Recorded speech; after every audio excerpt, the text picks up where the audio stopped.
breathing, her heart no longer beat. The book name is Private Purgatory, written by Adrian Lopez and narrated by Mohamed Ghulsaid. Chapter 1.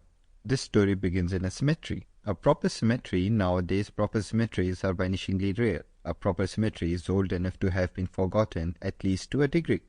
The last time you visited a cemetery, it was likely to pay respects to the recently deceased, someone whose memory is still fresh enough to spark pain.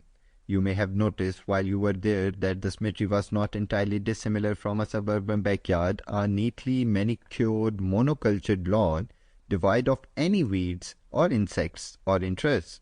Sterile, wasted space. The only thing that set it apart were the grave makers, little X by X inch polished granite slabs that lie flush with the ground and weigh so little you could pick them up and carry them away. If you were so inclined, each one computer engraved with a stock image chosen from a catalogue.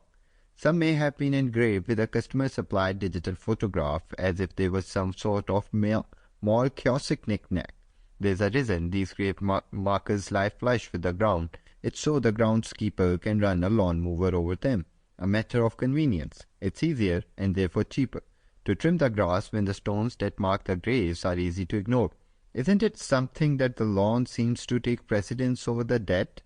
Cemeteries like these serve their purpose, I suppose, in a dull, soulless sort of way, but they hardly instill reverence.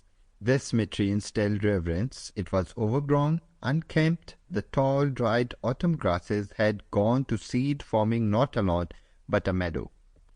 The fallen leaves that littered the earth had already decayed down to the veins, reclaimed by the detritivores and fungal mycelium, leaving the old gnarled oaks that had shed them a skeletal silhouettes against an overcast sky.